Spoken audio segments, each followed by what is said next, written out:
Buenas tardes a todos.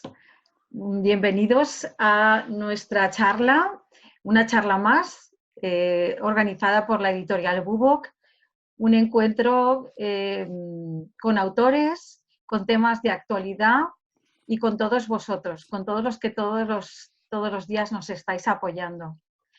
Bueno, tengo el placer de compartir tarde con José Manuel Salas. Buenas tardes, José Manuel. Hola, muy buenas. Bueno, un placer tenerte aquí. Estábamos deseando eh, tener tus noticias, que nos cuentes cómo estás viendo todo. Eres una persona que estás viviendo de primera mano esta crisis tan tremenda que estamos pasando, pero tenemos muchas cosas que hablar contigo.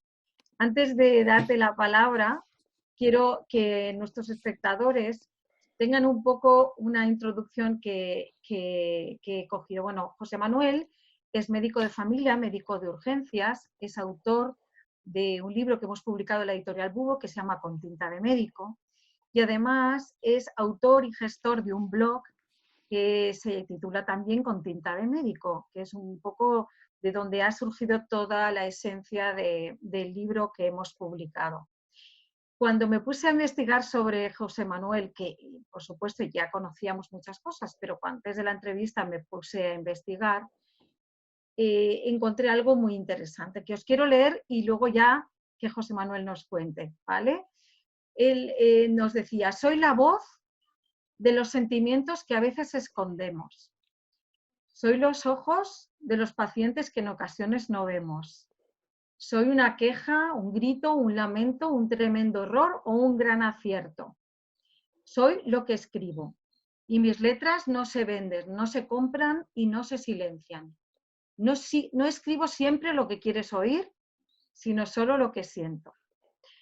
José Manuel, ¿quién eres tú? ¿Quién es José Manuel Salas? No sé, creo que cada día me descubro un poquito más alguna faceta. Pero bueno, ¿quién soy? Pues no sé, soy un marido, soy un padre, un hijo, un hermano, un amigo a veces. Y en ocasiones, como yo digo, pues trabajo de médico en un servicio de urgencias y allí pues vivo estas historias maravillosas y emotivas que hacen pues que poco a poco vaya creciendo como persona, y por eso me gusta compartirlas con el resto de gente. ¿Y cómo estás, José Manuel, en este punto en el que estamos? ¿Cómo te encuentras? Pues eso me pregunto todas las mañanas, cuando me levanto y me tomo el café y veo las noticias y digo, ¿ahora cómo estamos? Pues te puedo decir que estoy un poco más tranquilo, aunque no sé si es todo del todo cierto, Ujú. porque si bien es cierto que hemos terminado este pico y esta primera ola. Ahora hemos empezado con las medidas de desconfinamiento y poco a poco pues veo que hay más gente en la calle, Ujú. que seguimos teniendo pacientes y las guardias siguen siendo en algunos sitios muy duras, pero vemos gente corriendo, vemos gente en los parques y eso pues por un lado es positivo porque entiendo que se tiene que recuperar poco a poco la normalidad por el tema económico, que es una crisis importante la que también vamos a padecer y la estamos sufriendo ya. Pero por otro lado, me quedo un poquito preocupado si no vamos muy rápido en Ujú. referente al número de casos que tenemos actualmente. Así que, pues con incertidumbre, me levanto todas las mañanas pues mirando estadísticas y viendo cómo ha sido el día anterior. Y anímicamente, después de estos días tan intensísimos de trabajo que habréis tenido, ¿cómo estás? ¿Te has repuesto un poco? ¿Empiezas a sentir esa paz que comentas? ¿O empieza a salirte un cansancio, una ansiedad, una preocupación? No sé, un poco cómo has estado, ¿no? Después de todos estos días y cómo te encuentras ahora. Pues personalmente yo creo que muchos profesionales que hemos estado, que estamos ahí en primera línea, pues estamos medio cogidos con alfileres, ¿eh? Porque pequeñas cosas nos pueden llegar a emocionar a lo largo del día. Ujú. Yo creo que tenemos mucha tensión. Esto antes pues nunca lo habíamos vivido. Ya no es solo la guardia en sí, esas 24 horas bueno, que tratamos con pacientes, en nuestro caso trasladando a pacientes COVID positivos, interhospitalarios, Pero el problema es el después, es cuando terminas la guardia y ves que la tensión sigue, que sigues dándole vuelta, que te fijas en cada movimiento que haces, que cuando llegas a casa tienes esa preocupación por tus hijos, por si me habré contagiado o no, si le toco o no le toco. Pues ves un montón de cosas que pues te llevas como, no te voy a decir el trabajo a casa, pero es una situación de tensión, no logras descansar. No lo Puedes desconectar aparcas, ¿no? Sí, claro, puedes desconectar pequeños momentos, pero estás todo el tiempo en tensión, dándole vueltas. sí, eso nos imaginamos. Habéis estado muy presentes en el día a día, como bien sabéis, o sea, la sociedad se ha volcado con vosotros, ha habido un reconocimiento increíble a toda la labor, pero a veces un poco cuando pasa un poco ese momento, ¿no? de intensidad, que se puede producir el bajón o un poco esa reflexión a posteriori que te hace ver las cosas de otra manera. Bueno, ahora hablaremos un poco de eso, ¿no?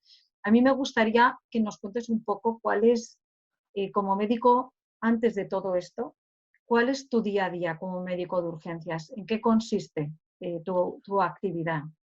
Vale, pues yo hice la especialidad de medicina de familia con la Ujú. idea de, pues yo tenía idea de trabajar en un consultorio, en un sitio en la playa, me imaginaba cuidando a mi población tranquilamente, a mi cupo de pacientes, pero al final pues terminé subido en una ambulancia haciendo guardias 24 horas, que me gusta, es muy emocionante, aunque siempre tengo esa espinita clavada de querer regresar o querer ir a ese sitio idílico de ese consultorio, y yo me imagino que algún día llegaré.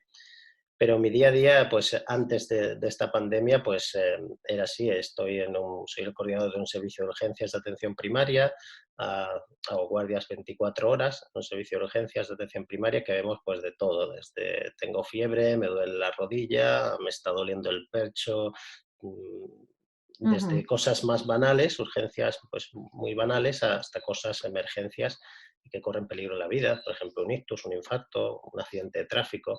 Entonces, todo eso, pues utilizamos nuestra ambulancia y los profesionales y vamos allí a los domicilios o a donde haga falta para atender esa emergencia. Ujú. En ese día a día, tú no eres un médico, llamémoslo, al uso, has ido un poco más allá y has tenido la percepción de que algo no estaba funcionando del todo bien, ¿no? En ese día a día, en ese trato médico-paciente. De hecho, cuando generaste el blog un poco en tu filosofía, ¿no? En cuáles eran tus intenciones con el blog, decías que tu objetivo principal es contribuir a la humanización de la sanidad. Algo has visto tú ahí que te pidió, ¿no? Algo te pedía comunicar un poco más qué estaba pasando o cómo mejorar esa situación. Por eso creaste también un poco ese espacio que es con tinta de médico, tu blog, donde bueno, pues nos vas contando tus reflexiones, tus historias y un poco nos pones un poco en esa primera línea para que entendamos lo que tú ves. ¿A qué te refieres con humanizar la medicina o a qué te refieres con esto, José Manuel? Bueno, en los últimos tiempos hemos visto que hemos tenido muchos avances en la sanidad, en el sistema sanitario, y este avance pues parece que nos ha alejado un poquito de esa parte más humana. En ocasiones es todo muy técnico. Y nos hemos dado cuenta de eso, de que los avances, por un lado, parece que nos están alejando de esa parte más humana y algo tan sencillo. Por ejemplo, yo estudié con la idea de ser médico de familia y estar pues en esa localidad pequeña, junto con mis pacientes, viendo sus patologías, enfermedades crónicas. Y ese encanto, pues en algunos momentos, pues uno te da cuenta que se está perdiendo cuando Uh -huh, vas a ciertos servicios, cuando tratas con tus compañeros, con los pacientes, pues nos dimos cuenta que algo fallaba. Es uh más, -huh, pues, vimos pequeñas cosas que podíamos hacer más sencillo pues ese día a día. La humanización no es más que, como yo digo, dejar de tratar a pacientes y comenzar a tratar a personas, porque al fin y al cabo hay que individualizarlas. Y es eso, es decir, dejar de ver enfermedades, ver pacientes, o sea, ver personas, las personas que están detrás. Y bueno, es un poquito eso. A veces nos colocamos la bata de médico y el fonendo, parece que se nos olvida. No sé si el fonendo nos aprieta mucho el cuello en ocasiones, que se nos olvidan esas cosas. Pero bueno, pues poco a poco vamos aportando nuestro granito de arena con el tema de la humanización. Compartimos a través de un grupo nacional que hemos creado, el Foro Urge, el Foro de Humanización, pues lo que se va haciendo en diferentes sitios para que pues Sí, vayamos porque José avanzando. Manuel, este foro me interesa mucho que nos lo cuentes porque a mí me ha parecido algo interesantísimo. Foro Urge con H es un foro de humanización en urgencias y emergencias, o sea que sois un grupo, ¿no?, ya establecido donde tratáis e intentáis mejorar esta asignatura que veis un poco pendiente ahora. Sí, este es un grupo nacional de profesionales que es del ámbito de las urgencias y emergencias, que hace 3 años pues, nos reunimos con el fin de, pues, de crear un punto de encuentro. ¿Un punto de encuentro para quién? No solo para profesionales, sino para pacientes, para familiares, para administración, para directores, para todo aquel que esté interesado en abordar este tipo de tema. Entonces nosotros nos creamos el Foro Urge, que es el Foro de Humanización, y cada año hacemos un encuentro nacional donde compartimos y vivimos pues, emociones, historias pues, de tú a tú entre pacientes y profesionales, pues compartimos unos momentos muy, muy emotivos. Entonces, el Foro Urge, ¿qué hacemos? Pues nosotros tenemos una página web y unas redes sociales y a través de ellas pues, solemos compartir toda aquella pues, estudios o proyectos o iniciativas que se están creando a nivel nacional e internacional sobre la humanización, para así quien esté interesado pues pueda poder abordar ese tema en su servicio. Esto de la humanización no es algo nuevo también, esto tiene muchísimos años. Entonces, pues bueno, simplemente nosotros compartimos esa información y una vez al año nos reunimos para hablar sobre ello. Porque José Manuel parece como algo un poco como melancólico, ¿no? Como antes existía, o no hace muchos años, una relación entre el médico y el paciente muy estrecha. Sabían quién era, formaban parte de tu familia, cuál era tu historial. O sea, eso que parece de otra época, no es que tenga que ser así, pero quizás se ha perdido la esencia. No tenemos que ir a tanto, a lo mejor, pero no perderlo todo, ¿no? Eso es un poco la idea, ¿no?, de lo que quieres un poco transmitir. Sí, hombre, está claro que hay esa medicina rural que sí es verdad que todavía tiene esa esencia todavía. Es más, ya te digo que es uno de mis sueños poder retirarme en algún sitio. No retirarme, sí, yo me imagino que ya me queda poco tiempo en O subir a sea, una que lo vas a ambulancia. hacer. No, lo voy a hacer, espero que sí, vamos, y me imagino que sí. Entonces, esa relación todavía existe en muchos sitios. Lo único que a veces, pues, no es por culpa del profesional, sino tiene mucha sobrecarga y mucha burocracia en las consultas. Hay muy poco tiempo para ver a un paciente. En algunos sitios, pues, 5 minutos. Es muy difícil abordar un paciente que viene con una serie de problemas, una simple, pues, no sé, no duermo bien o una depresión o es muy difícil el 5 minutos por abordar eso. Entonces, pues está claro que, que no es solo del profesional, no es tampoco del paciente, sino hay que ver todos los actores que intervienen. Entonces es muy importante una serie de medidas a todos los niveles. ¿Vale? Es muy difícil a un profesional poder decirle que en 5 minutos establezca ese lazo necesario, aborde temas que a lo Complicado. mejor él quiere abordarlos, pero el listado de pacientes sabe que detrás tiene otro y tiene que seguir avanzando en la consulta. Entonces, pues son una serie de, pues, de motivos o de causas que nos han llevado a este proceso de deshumanización y yo creo que la recuperaremos sin duda alguna. Sobre todo, resulta curioso, José Manuel, por lo menos desde mi punto de vista, cuando está demostrado que en la recuperación de las personas o de los pacientes es importantísima la parte emocional y psicológica, ¿no?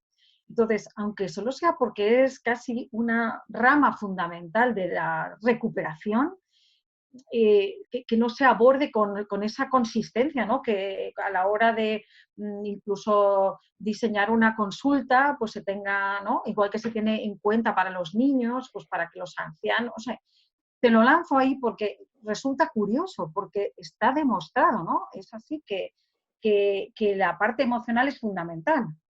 Sí, sí, es fundamental. Vamos, los fármacos no son milagrosos.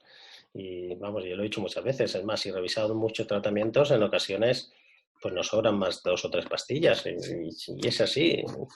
No podemos medicalizar la vida. Ujú. Pero el problema yo creo que radica sobre todo en la atención primaria. Yo lo que veo es eso, ese poco tiempo que tienen, es difícil abordarlo, esa sobrecarga que tienen. Ya. Entonces es complicado, pero bueno, tenemos ahí la esperanza de que se pueda cambiar y pequeñas acciones pues puedan hacer que tengamos más trato con el paciente y ofrecerle ese tratamiento que necesita.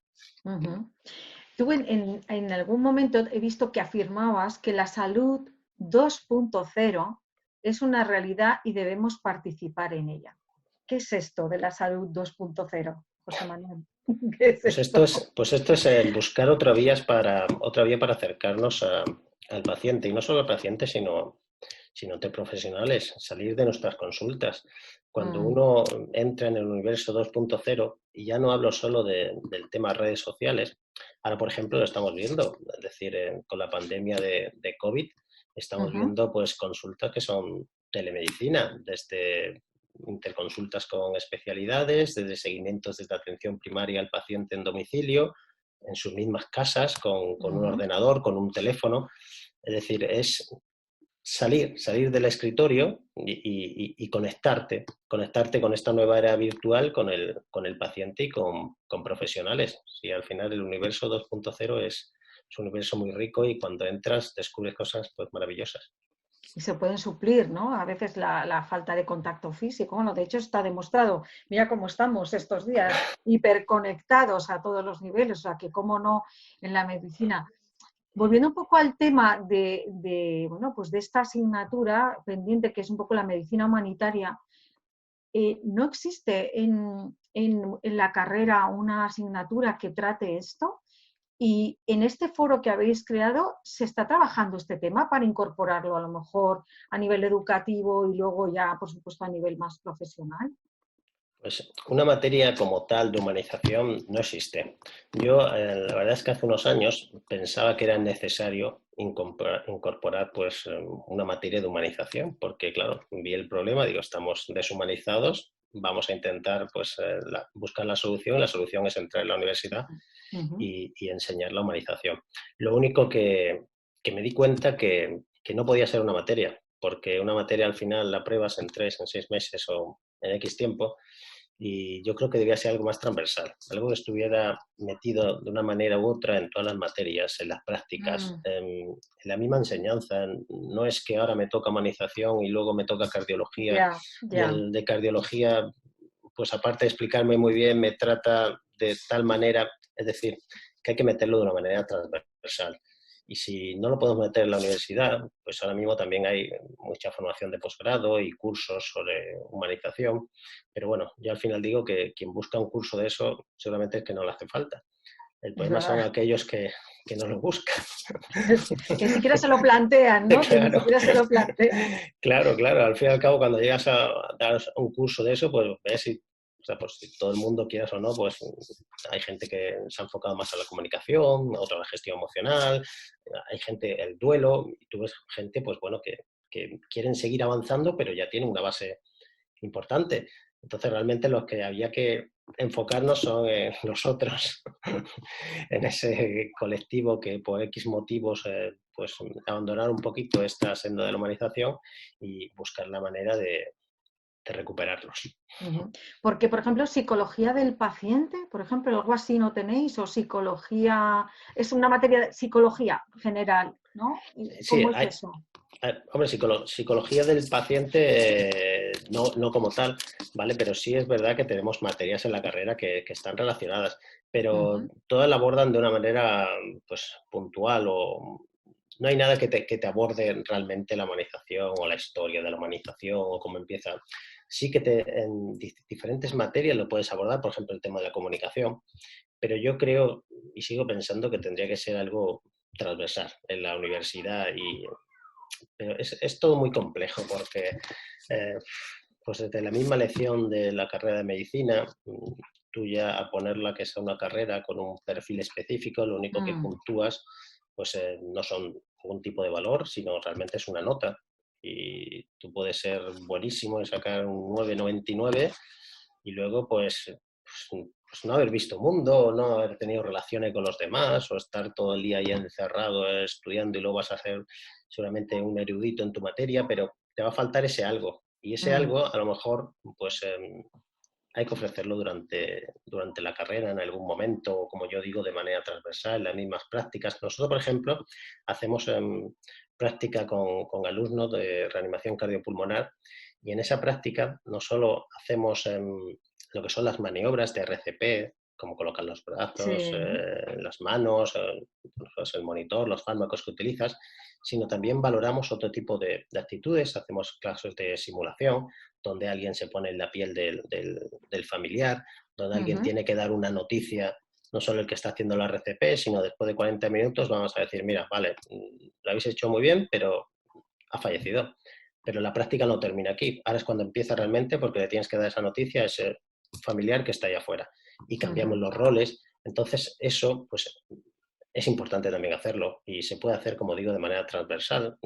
No tiene que ser una materia en sí, sino pues meterlo a lo largo de la carrera.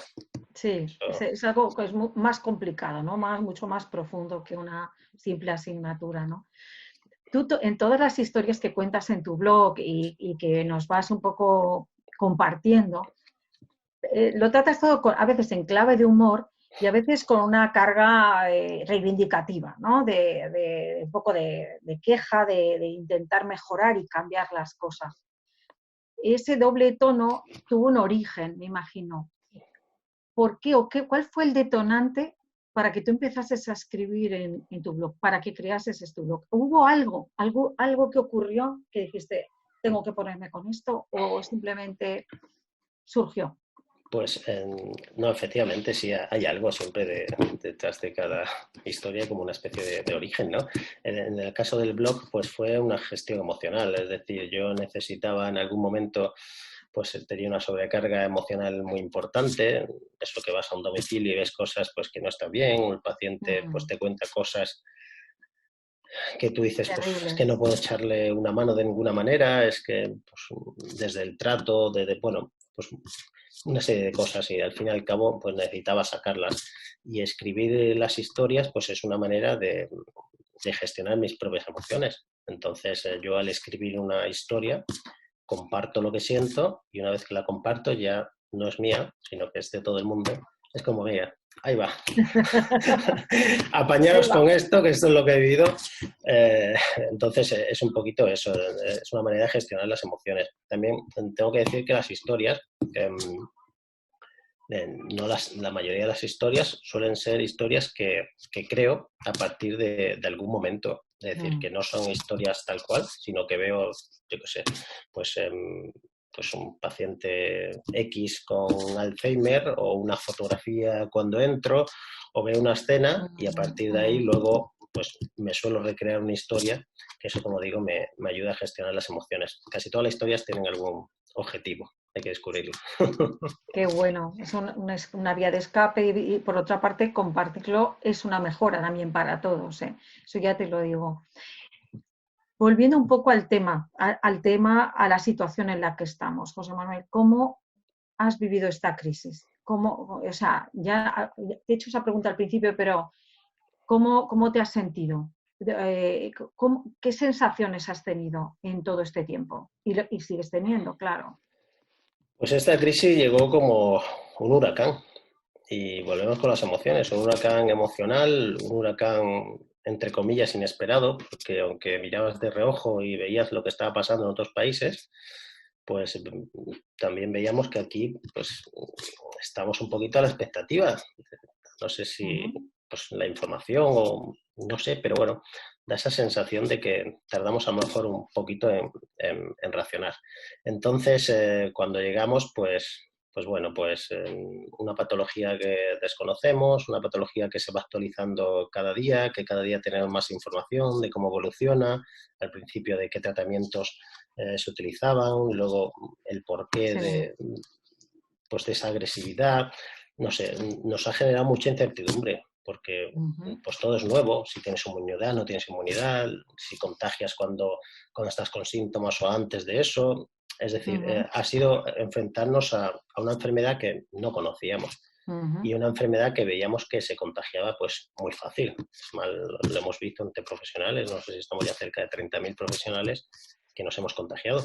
Y entonces, pues eso te genera mucho estrés. El estrés por tratar algo desconocido, el estrés pues por esa situación caótica que había en determinados momentos, el miedo incluso, que bueno, que hemos visto, pues ese miedo a contagiarse, ese miedo pues a estar enfrente de este virus desconocido, y eso pues se notaba en los profesionales, en la gente cuando visitamos los domicilios. Nosotros en esta pandemia, pues la unidad de nuestra gerencia decidió crear una unidad de atención a los pacientes COVID positivo a domicilio, y que, bueno, he tenido la suerte de coordinar hasta ayer. Porque, ¿vale? Entonces, en esta éramos como el primer equipo que entraba a valorar este tipo de pacientes que estaban aislados en el domicilio, que presentaban algún empeoramiento en algún momento y llamaban pues porque no se encontraba bien.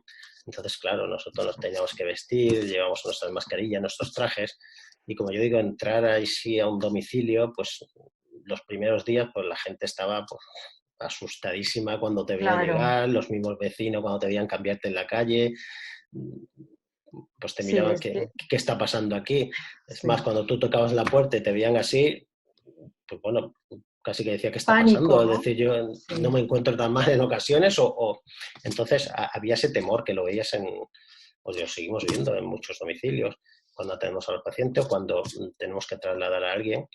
Pues hay una pregunta que, bueno, han hecho últimamente, es ¿creéis que me voy a recuperar? ¿Creéis que una abuela me preguntó hace poco, ¿crees que voy a volver a ver a mis nietos con 90 años? Pues bueno, la situación es a veces un poco complicada.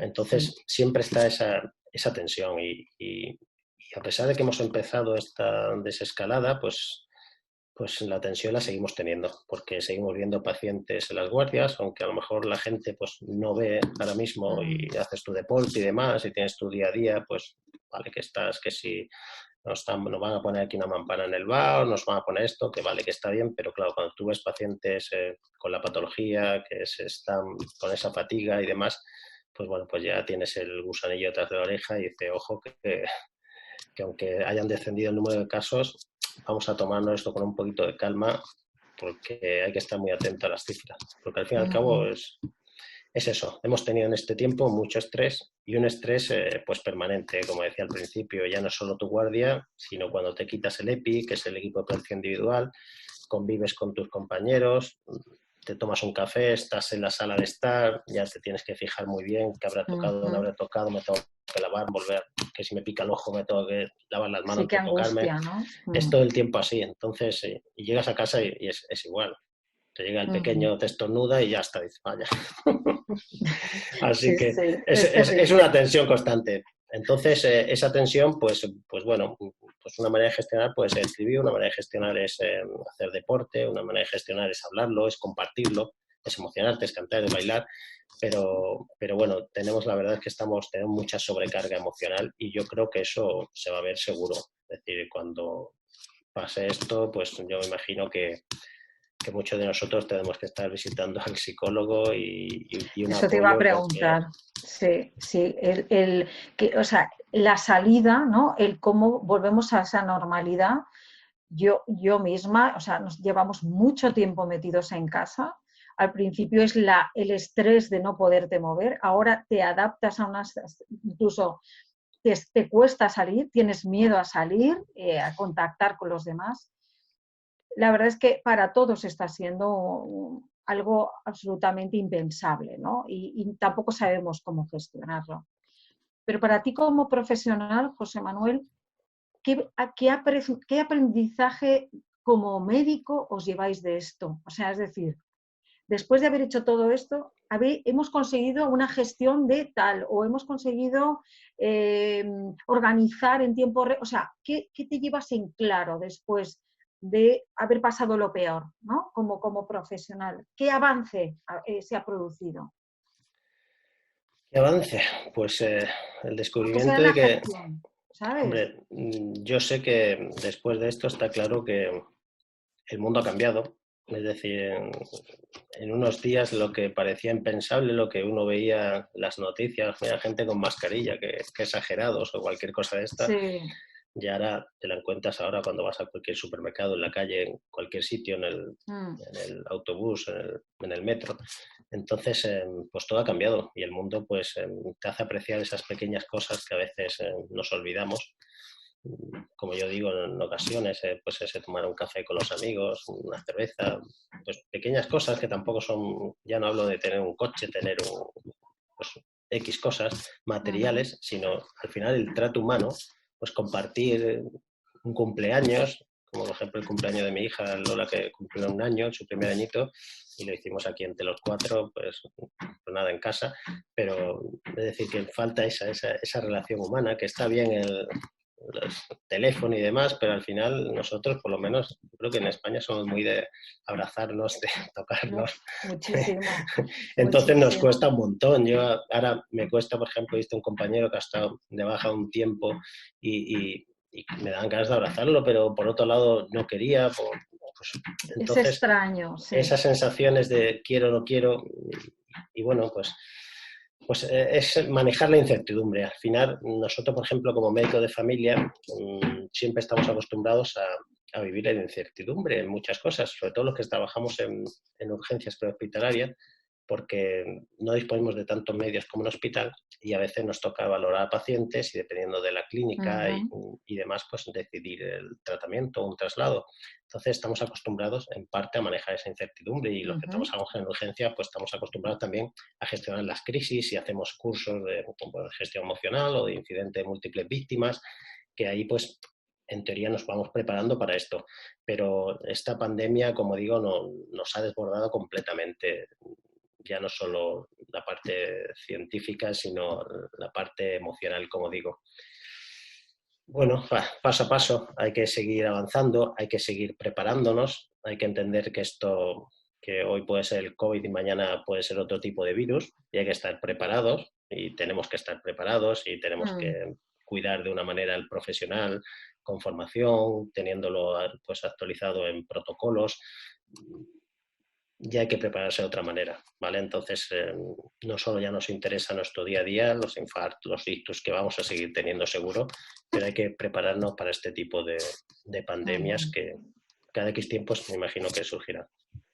Y os habréis sorprendido a vosotros mismos con vuestra capacidad organizativa para un tema que desconocíais, por ejemplo, o cómo habéis gestionado una crisis y eso ya ha quedado como un protocolo, por ejemplo, para gestión de algo similar en cuanto a volumen, por ejemplo. No sé, también en eso habréis pensado con los mismos medios o con menos medios, no lo sé. Hemos sido capaces de esto, hemos mejorado esto, no sé, os queda también ese pozo de que ante una gestión de crisis masiva y global habéis recorrido un camino que ya tenéis como un protocolo para en adelante, por ejemplo. Hombre, yo por ejemplo en nuestra unidad, que es la unidad, la UMX aquí en Murcia, que es una unidad que se creó para ese fin, para inicialmente tratar a estos pacientes COVID positivos que estaban aislados en domicilio, luego cuando fueron empeorando para trasladarlos al hospital, luego para hacer traslados interhospitalarios, luego para hacer traslados de hospitales a UCI de pacientes en mal estado, pues nosotros empezamos de cero con un equipo, pues cada uno venía de un sitio con unas características y formamos pues una unidad que hemos ido creciendo poco a poco en el tema de protocolos, nos hemos actualizado, vas compartiendo, tenemos grupos a nivel nacional que te comparten, oye, mira, pues cómo se hace en Madrid, cómo hace el SUMA, cómo hacen otros tipos de Ujú. gerencia. Y al fin y al cabo, pues vas cogiendo lo mejor y creando tu protocolo para poder asistir y trasladar a este tipo de pacientes. Y eso es enriquecedor, porque es algo que bueno, Un avance, ¿no? Es siempre. yo creo que sí, y esta, por ejemplo, esta unidad que hemos creado, si dentro de 2 meses, por ejemplo, hay que reactivarla, pues ya no estaremos en ese punto cero, sino que sabremos cómo manejar a este tipo de paciente, los protocolos que tiene esta Ujú. unidad y quieras o no, pues eso es un paso más. Ya nos estamos preparando porque, bueno, yo creo que habrá esa segunda ola y habrá que estar preparado para ese acontecimiento. seguro que ya lo afrontaréis de otra manera, estoy convencida, aunque será igual de crítico seguramente, pero es ese pozo, ¿no? Esa madurez ya organizativa o esos protocolos ya creados, ¿no? Y José Manuel, ¿tú qué opinas de nuestro comportamiento como sociedad? ¿Qué habrás visto a lo mejor incluso una evolución, pero tendrás tu propia opinión? ¿Tú qué opinas? Hombre, vamos a ver, yo creo que en línea general lo hemos hecho bien, ¿vale? Que hay algunas noticias y demás que al final, pues, las noticias, pues puede salir, pues, no sé, cualquier cosa, lo más relevante o en ocasiones son anécdotas, pillan a una persona haciendo tal cosa en la calle o demás, pero en líneas generales yo creo que nos hemos comportado pues muy bien. Yo cuando hemos trabajado, pues las calles realmente han estado vacías, la gente ha estado en sus casas, había hechos puntuales, pues como en todos lados, sí es muy, muy complicado, pero en líneas generales, comparado, por ejemplo, yo veo ahora mismo la situación que están viviendo otros países, que hay compañeros que tenemos trabajando por Sudamérica, que nos Ujú. manda algunos vídeos de, bueno, los profesionales en algunos sitios perseguidos, que los Qué echan como horror. si fueran la peste, que les tiran piedras, y, es decir, que, que vemos que nuestra sociedad pues, se ha comportado de una manera madura, la mayor Ujú. parte, lógicamente luego hay casos aislados. Y en esta etapa de desconfinamiento, pues aunque sí es verdad que los primeros días se han visto Cosas.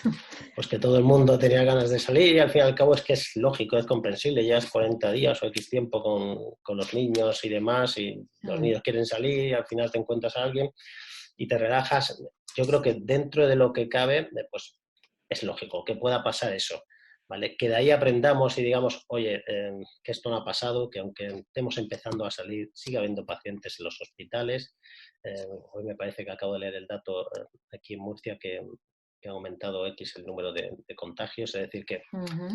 que seguimos en alerta y tenemos que estar pues todos con las Sí, medidas y las recomendaciones hay que continuarlas porque si no no vamos a tener... relajarnos, ¿no? No Eso, relajarnos. eso está claro y vamos, y soy el primero que me gustaría, como digo, compartir un rato con la gente, Estamos deseando todos, claro.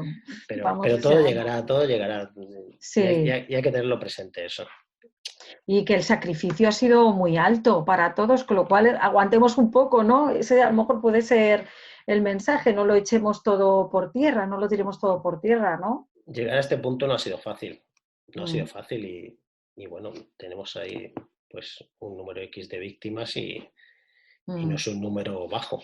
Entonces, hay que tenerlo presente, que esto pues en cualquier momento puede dispararse nuevamente y lo que ahora mismo estamos pensando en cómo nos vamos de vacaciones en verano, si nos van a dejar tumbarnos en la playa o no, Sí. pues puede haber un repunte y no es todo para atrás. Entonces hay que tomarnos las cosas perdón, con calma, con responsabilidad. Siempre la responsabilidad individual, al fin y al cabo, yo a veces no puedo controlar lo que hacen otros grupos, pero sí puedo controlar lo que yo hago, entonces pues eso hay que tenerlo presente. Ujú. Hay una cosa bueno, pues que he estado pensando estos días y es que aparte de la responsabilidad que habéis tenido, pues no, de primera mano como profesionales para sacarnos de esta crisis, ha habido una que es esa parte emocional de la que hemos hablado al principio, delegada forzosamente, ya que una de las cosas más terribles ha sido que la gente no ha podido estar acompañada por los suyos en esta crisis, ¿no? Entonces sí que te quería comentar si habéis sentido también esa presión emocional de saber que si no erais vosotros, esas personas estaban en ese hospital sin sus seres queridos. Hay como un plus, ¿no? No solo atenderles, sino que no estén solos, que sabes, ese apoyo. ¿Eso lo habréis sentido o cómo lo has visto tú? Hombre, yo creo que en estos momentos de crisis, yo creo que los profesionales pues han respondido al 100%. Es decir, han estado ahí en todo momento, intentaban pues que el paciente pues estuviera lo mejor posible, Mm. eso de escribirse el nombre, de ponerse la foto en el EPI, en este equipo de protección individual, que a veces es una barrera de comunicación, acercarnos de alguna manera, hacerle más no voy a hacer feliz porque al fin y al cabo están enfermos y demás, pero más agradable o menos gris esa estadía en el hospital en ocasiones, pues todo lo que el profesional ha estado en su mano, lógicamente, pues lo ha hecho. Y yo creo que hemos respondido muy bien y la verdad es que estoy muy orgulloso. No hace falta que venga una crisis para sacar el lado más humano del profesional, lógicamente, pero sí es verdad que hemos visto que los profesionales se han volcado en Sí, ante la acompañar a ese imposibilidad, paciente. claro, es que, pero eso lo hemos sentido, José Manuel, la gente que hemos tenido familiares ingresados o que hemos visto que eso se estaba haciendo. Y creo que ahí sí que nos podemos sentir todos muy orgullosos y nosotros de vosotros, porque no pudiendo hacerlo de primera mano, sí que se ha visto que los profesionales han cubierto eso en la medida de lo posible. Claro, con esas condicionantes, con esas máscaras, pero bueno, una mano que toca, o sea, eso se ha visto y ha sido absolutamente emocionante. Y eso sí que ha quedado para todos, eso te lo digo. Hablando de historias, me gustaría, y tú eres un contador de historias, me gustaría que nos contases una historia que te haya marcado estos días, una en especial. En estos días, una especial. Si es es, que puedes destacar alguna o una que te haya llegado mucho, ¿no? O que te haya afectado, o que, no sé, si puedes compartirla con nosotros. sí, claro. Bueno, cuando cuento una historia intento en principios pues evitar, por supuesto, hay que evitar siempre dar datos y demás por el tema de Eso la es, no, no, por confidencialidad. supuesto. Y entonces yo la mayoría de las veces, como digo, tomo algún rasgo de la historia y a raíz de ahí pues monto pues lo que es mi versión, digamos, y la enseñanza. De todas formas, es decir, yo sí es verdad que hemos vivido momentos o historias que yo no he escrito mucho en esta pandemia, porque primero al principio pues no tenía ganas, Ujú. estábamos sobresaturados, yo dejaba un momento el móvil y tenía pues ciento y pico WhatsApp y no te da tiempo a tanta información, no Ujú. podía descansar. Eh, pues al final eso es un estrés y no me daba tiempo tampoco a escribir ni me sentía con ganas. Ujú. Pero recuerdo cuando fuimos a un domicilio a ver una pareja de ancianos que estaban allí y que pues uno de ellos empezó con tos, con fiebre, pues con los típicos Ujú. síntomas, pues estaban los dos allí solos y fue un momento muy, muy emotivo ver cómo él no se quería ir porque nos decía que tenía esa duda de que si lo llevábamos al hospital pues iba a Ujú. regresar. La mujer, por otro lado, pues sí quería que lo llevásemos, pero también tenía ese temor. Entonces Ujú. vivimos ahí un momento nosotros con los EPIs, sudando, intentando tomar la mejor decisión. Entonces fue un momento muy, muy especial. Finalmente lo llevamos, lo trasladamos y bueno, y se quedó ingresado porque fue un paciente COVID positivo, pero fue un momento, ese cómo se tocaban, ese cariño que era gente muy, muy mayor y cómo se cuidaban el uno de otro. No sé, fue un momento muy, muy bonito y que esas caras y esos rostros, a pesar de que nosotros vayamos con los EPIs, al final pues te los llevas y te acordarás siempre esos momentos que vives en los domicilios. Ese para mí fue un momento muy, muy especial cuando decidimos trasladar a ese paciente y esa despedida, que eso ya lo reservo para, lo dejo para su intimidad, pero ese fue un momento muy, muy emotivo. Y por supuesto, la abuela que comenté al principio, que me comentó pues ese temor que tenía ella de todo el tiempo era, pero volveré a ver a mis nietos, ¿creéis que voy a volver Ujú. a todo el tiempo la ambulancia? Sí, sí, ¿cuántos nietos tienes? Tal, pues ya empezamos a hablar y bueno, me estuvo contando un poquito su historia mientras hacíamos el traslado. Y pues bueno, al final ves que la gente tenía miedo, te ve con este traje, no sabe lo que hay en el hospital, no sabe si los que hay en el hospital están peor de cómo están ellos y dicen, bueno, es que si me lleváis y me contagio allí, si me lleváis y... Entonces, Pobre. al final hemos vivido muchos avisos pues trabajando pues con ese miedo en ocasiones de los profesionales, a veces con los pacientes, intentando pues tranquilizarlo dentro de lo posible y al final pues gestionarlo. Entonces, hemos Ujú. vivido historias que, bueno, algunas me quedan por ahí en la recámara que algún día, cuando tenga más ganas, escribiré algún post, algún artículo.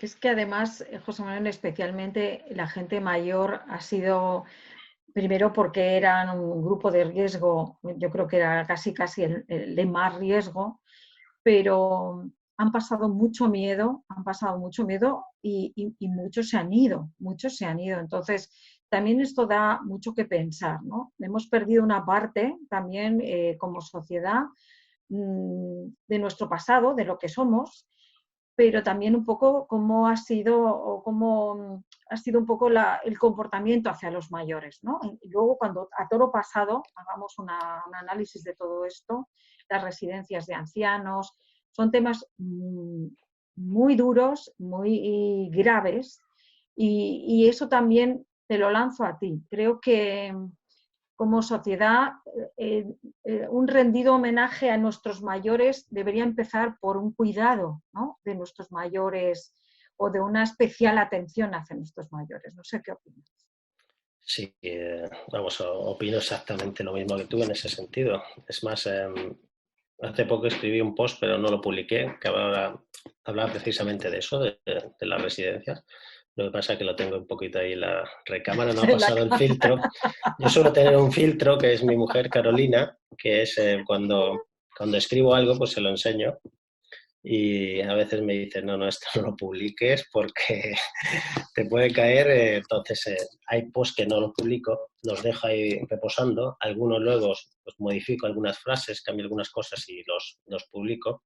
Y otro, pues, terminan quedándose ahí en mi intimidad. A lo mejor algún día sin querer le doy a publicar y hacemos una En un catástrofe. arrebato, ¿no? Un arrebato. Mira, ahí va, todo de golpe.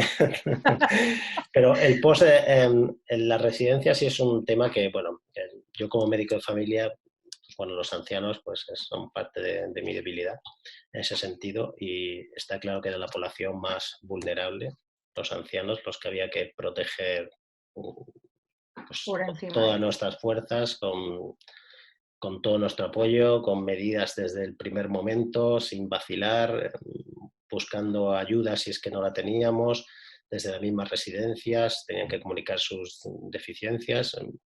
Pues, hay muchas que he visto que han tenido pues bastante mortalidad y me imagino que eso pues habrá que investigarlo y ver las causas claramente por qué han sido. Yo como profesional, pues sí es verdad que en ocasiones me toca fuera de la pandemia visitar algunas residencias y vemos sus déficits, vemos pues residencias que en ocasiones necesitan pues más profesionales.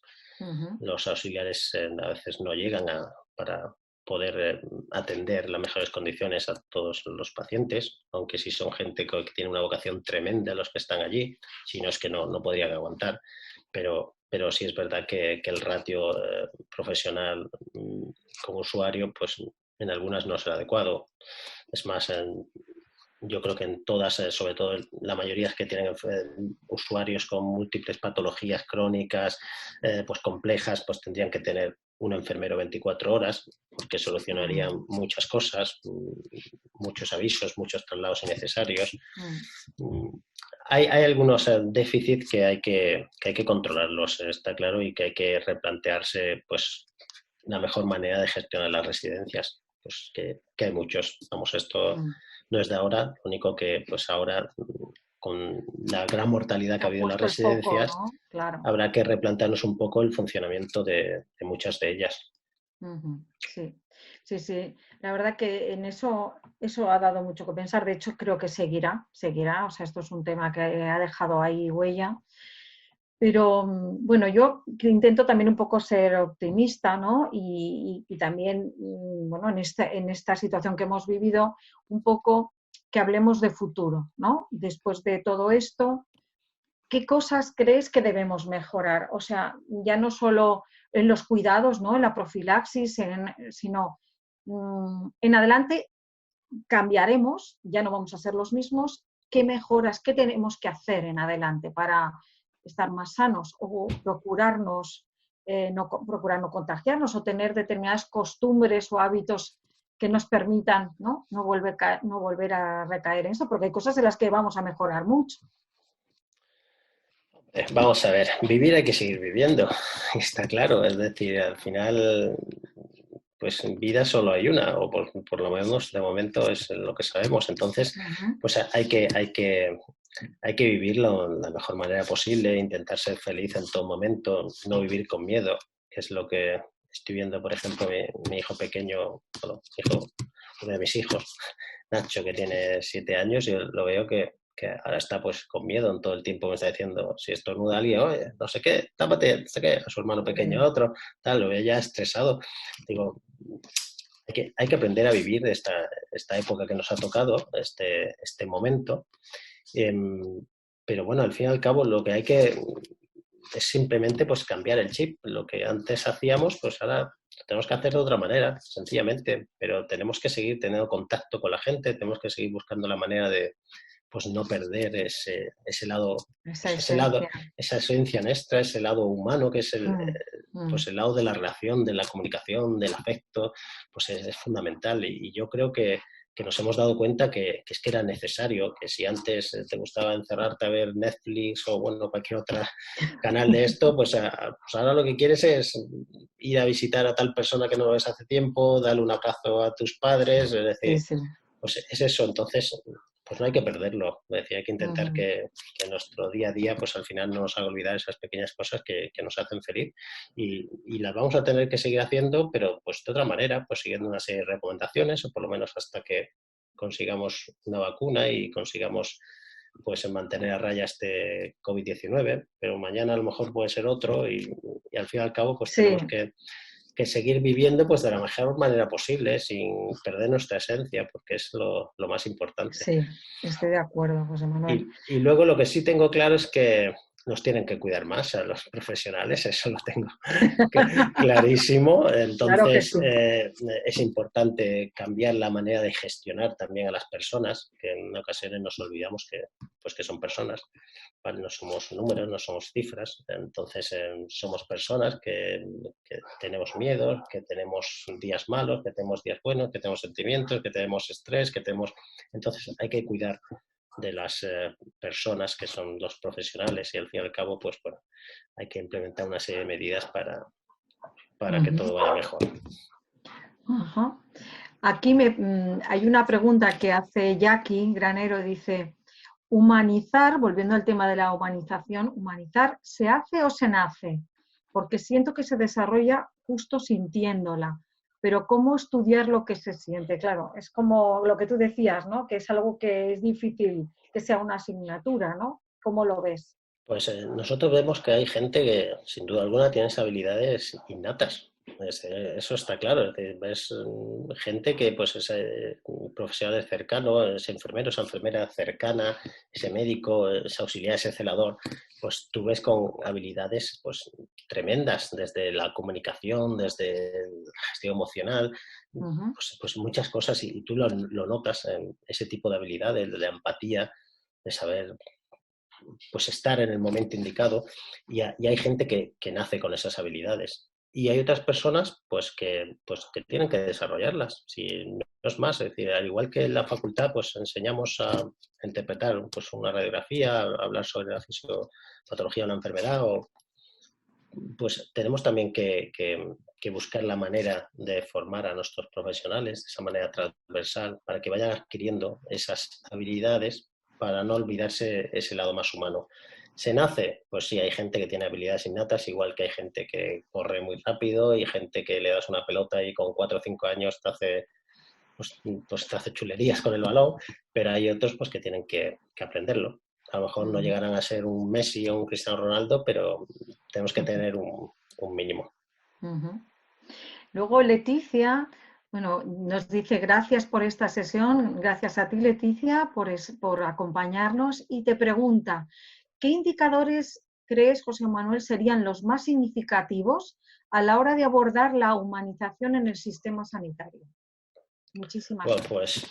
pues hay muchos, es decir, ahora mismo, por ejemplo, depende de los hospitales, hay un plan de humanización pues, con índice de humanización en los hospitales pediátricos de la Fundación Mm. A3 Media, en la que pues, te va describiendo una serie de ítems que hay en muchas facetas, en muchas áreas, ¿vale? Y pues yo he visto el documento y la verdad es que está bastante bien, que va evolucionando año tras año y es muy fácil de complementar y que como servicio, si uno quiere saber qué índice de humanización tiene en su servicio, pues va rellenando una serie de cuestionarios y sobre eso pues te da pues tu índice de humanización en X tal, y te dice las áreas de mejora. Es decir, indicadores de humanización, pues hay muchos y en la web hay muchos disponibles. En nuestro foro UNGE hemos compartido alguna vez algunos también del proyecto UCI, pues hay bastantes, dependiendo del área específica, porque la humanización es muy global, no es algo, es ahí, pues como te digo, hay muchos indicadores que no va a haber problema en encontrarlos en cualquier. No hay uno específico, digamos, si tienes tu servicio es la bomba. No, hay que ver muchas facetas desde las mismas infraestructuras, ¿no? Que en ocasiones, pues, a veces el profesional es estupendo, pero pues tienes barreras en la comunicación, barreras arquitectónicas, eh, tienes a lo mejor los pacientes pues incómodos o los pacientes que no, pues hacinados o juntos, los sitios son fríos o una sala que no tenga, por ejemplo, hay sitios que dan pena meterse ahí con un paciente, salas de hospitales que dicen, aquí no salgo, no sé, es decir, hay barreras arquitectónicas que también es una de las áreas, pero indicadores hay muchos en todas las áreas. El estudio de la Fundación Media tiene bastantes y es algún sitio, un estudio muy recomendable.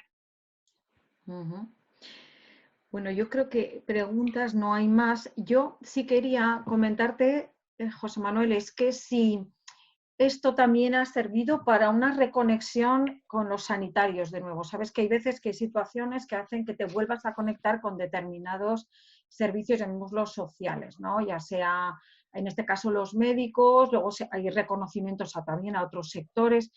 A veces es como que la sociedad se disocia, ¿no? Vamos un poco como autómatas y este tipo de cosas hacen que hagamos un poco, ¿no? Volvamos a hacer fuerza y nos reconectemos. ¿Esa parte la habéis notado? ¿Habéis notado ese reconocimiento, esa reconexión, esa incluso humanización, ¿no? Al sentir ese afecto?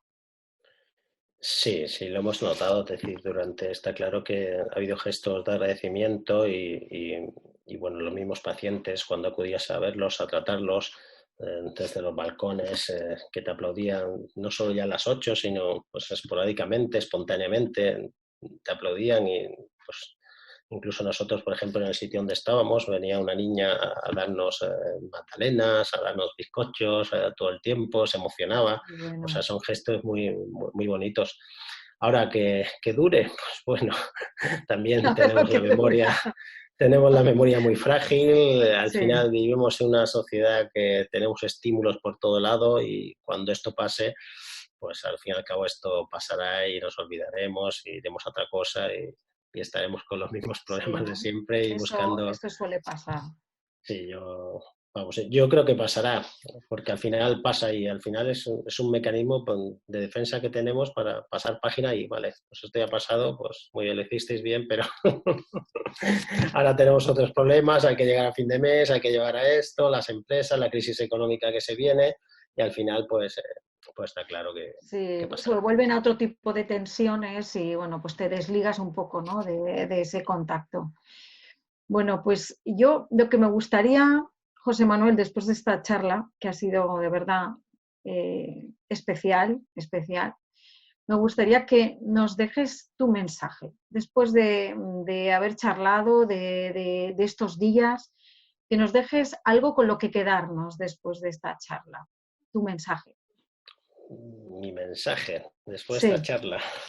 Porque tú eres un poco filósofo, o sea, tú para mí concentras muchas cosas y piensas, vas más allá. Entonces, desde tu punto de vista, me gustaría que nos lanzases un mensaje con el que quedarnos a partir de ahora. Hombre, yo creo que esta crisis está siendo muy dura. Iba a hablar en pasado, pero es que no ha pasado, es decir, estamos todavía en ella. Y de todas maneras, aunque está siendo realmente tan dura aquí, no solo aquí, sino en diferentes países, por lo que vemos en las imágenes y por lo que compartimos con otros profesionales que tenemos en diferentes países y en diferentes contextos, en todos los sitios está siendo muy dura, se vea Ujú. lo que se vea. Entonces, al fin y al cabo, aunque está siendo tan dura, sí es verdad que da la sensación de que hay esperanza, de que a veces en los momentos críticos es como pues un chasquido que nos hace despertar y sacar ese lado tan humano como estamos viendo últimamente, que lo teníamos ahí medio dormido y Mm. que en un momento determinado pues todo el mundo o la mayoría de la gente, ya hablo de aquí de España, pues ha sabido pues responder en ese momento, saber que esto era por todos, ya no por mí, sino por ellos o por la gente más vulnerable. Y yo creo que hemos sacado en ese momento tan duro nuestro lado más humano. Entonces, yo creo que si podemos con el COVID, pues podemos con todo, hay esperanza. Pues muchísimas gracias, José Manuel. Gracias por no conformarte. Gracias por intentar humanizar las cosas. Gracias por ser reivindicativo y por compartirlo con nosotros, porque a ti te servirá para, de alguna manera, bueno, pues soltar tus emociones, pero a nosotros nos aportas mucho con tu visión. No dejes de hacerlo, por favor. Contamos contigo para otra ocasión y gracias por estar con nosotros después de todos estos días tan tensos, tan difíciles y por siempre estar ahí y ayudarnos tanto en este proceso. Pues nada, gracias a vosotros. Cuando queráis contar conmigo, yo estoy aquí sin problemas para hablar, para conversar. La verdad es que me he encontrado muy a gusto y pues nada, hasta otra y nos seguiremos viendo por redes sociales de Eso momento. es, eso es. Hasta muy pronto y estamos en contacto. José Manuel, muchísimas gracias y gracias a todos los que habéis asistido. Hasta la próxima. Gracias por vuestra confianza y por vuestro apoyo. Así que estamos en contacto.